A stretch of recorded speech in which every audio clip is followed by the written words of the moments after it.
observed. The Federal Reserve now raising interest rates last week, not raising interest rates last week.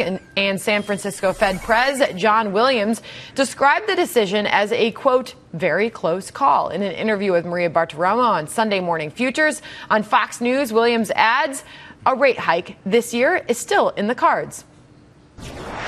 Do you think that because you have sort of put all of this out there, now we understand the conversation behind the decision, that you don't need a press conference to announce a rate increase? Should we expect it in October? The reason why I mentioned October is because it's not expected that you will have a press conference in October. So that leads me to think, OK, then the rate hike comes in December when you're planning a press conference. No, we could always have a press briefing if there's a major decision. Okay. So I don't think that's an issue at all. I got you. So any month is on the table.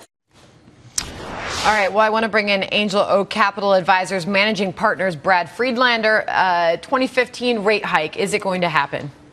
Well, I wish we were here this morning, Sandra, talking about the 25 basis points that the Fed moved last week. OK, so you're in the camp. You wish they would have raised. They should have raised. Yeah, I think the conversation would be shifting now more to the future. Growth in the U.S., the confidence that the Fed has in this economy. And instead, we're locked in this kind of holding pattern right now. And you're seeing that manifest right now in the futures. You saw that.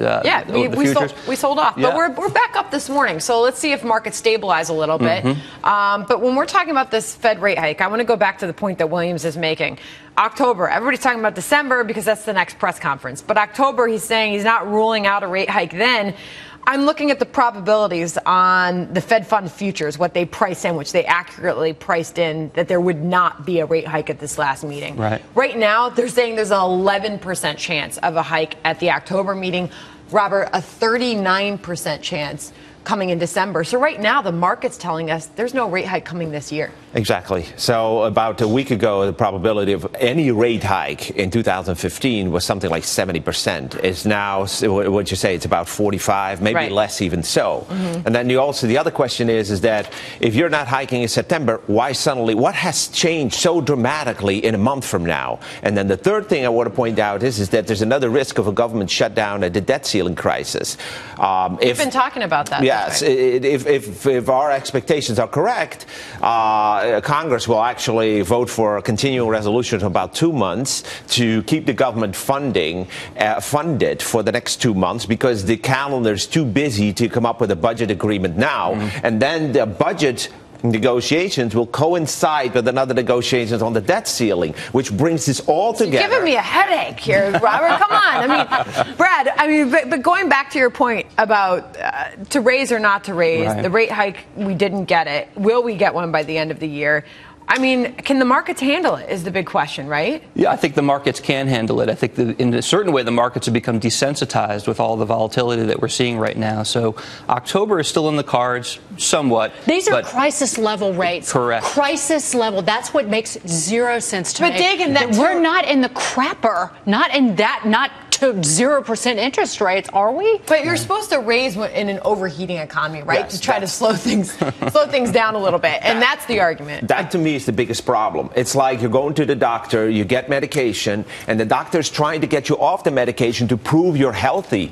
It should be the other way around. The economy is healthy. We have inflation. What are they going to wait until unemployment's at 4.5%? That's ridiculous. I think the conversation is going to shift over the course of the next few weeks, and we will begin to get a little bit more of a hawkish tone. A little bit more of a hawkish tone. You're going to see that if it's not painfully clear a couple of days, a few days before the next meeting, then clearly it's not happening. I mean, we could sit here and talk about the Fed data dependent. What are they going to be watching? Is it going to be the unemployment figures? Is it going to be this and that? Do you think that the Fed's just decided when they're going to raise rates and you know what? They're not going to do it this year. Maybe they'll do it the very first thing of 2016. But not after, because it's too close to the election. I don't know. Do you think that they've already decided when they're going to make this move? I don't think so. I think that's the unfortunate thing, and I think that's why we're locked again in this holding pattern, circling when exactly this is going to happen. All right, it's so a missed opportunity. How do you play this? How do you position yourself? Yeah, well, I'm a bond investor, so in my space as being a bond fund manager, I want to remove myself from this speculation as much as possible. As much as it's nice to be passionate about and speculating about what the Fed will be doing, I prefer to be in floating rate assets as a bond investor. Right now, I think you're seeing a lot of bond investors actually getting sucked into a trap, really being lulled into complacency, thinking that the Fed will be on hold almost forever. So they're actually extending maturities. I think that's a concern right now for us. We actually want to be a floating rate investor in the bond world, and we're seeing a lot of interesting opportunities in that space. Really interesting. And so you're placing your trades right now on a rate hike when? The good thing is it's nice to be indifferent as far as rates are concerned. It doesn't have to happen. It can happen now. It could happen in several months or years. Okay. Be much more centered around taking credit risk right now. What about credit risk investor. if you dial back that, given the sell-off and well, high yield? You want to take smart credit risk, Dag, and I think that's the key. And so look to areas where you're actually seeing bright spots in this economy right now. Still housing. As much as housing has had a nice run, I believe it's still very early in the cycle. So there are bonds, mortgage bonds, that are tied to housing. And those are the areas that look particularly interesting still right now. And I think it's still very early. First-time home buyers are beginning to kick in. We're going to have some earnings reports from the home builders. It's just tough for me to call housing a bright spot when here we are in this easy money, zero interest rate environment, and you're still not getting a boom. I mean, what's going to happen when they raise rates to the housing market?